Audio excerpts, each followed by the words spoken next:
ഇന്ന് ഫോട്ടോഷോപ്പിൽ ഈ ടീഷർട്ടിൽ എങ്ങനെ ലോഗോ പ്ലേസ് ചെയ്യാൻ നോക്കാം. ഞാൻ ഇവിടെ ഒരു ടീഷർട്ട് എടുത്ത് വെച്ചിട്ടുണ്ട്. ഇതിനെ നമുക്ക് സെലക്റ്റിൽ പോയിട്ട് സബ്ജക്റ്റ് കൊടുക്കാം. എന്നിട്ട് മാസ്ക് കൊടുക്കാം. എന്നിട്ട് നമുക്ക് സോളിഡ് കളർ കൊടുക്കാം. എന്നിട്ട് ഓക്കെ കൊടുക്കാം.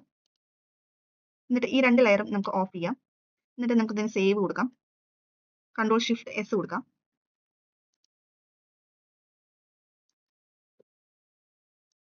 സേവ് കൊടുത്തു. ഇനി നമുക്ക് ലോഗോ കൊണ്ടുവരാം ഇതിലേക്ക്.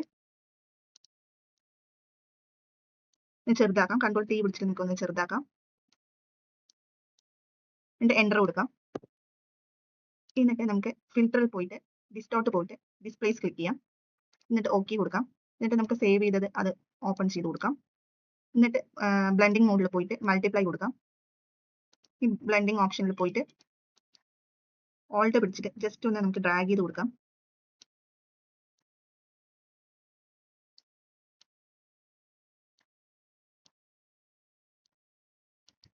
ഇത്രയേ ഉള്ളൂ ഗായ്സ്. ഇഷ്ടമായാൽ ലൈക്ക് ചെയ്യുക, കമന്റ് ചെയ്യുക, സബ്സ്ക്രൈബ് ചെയ്യുക.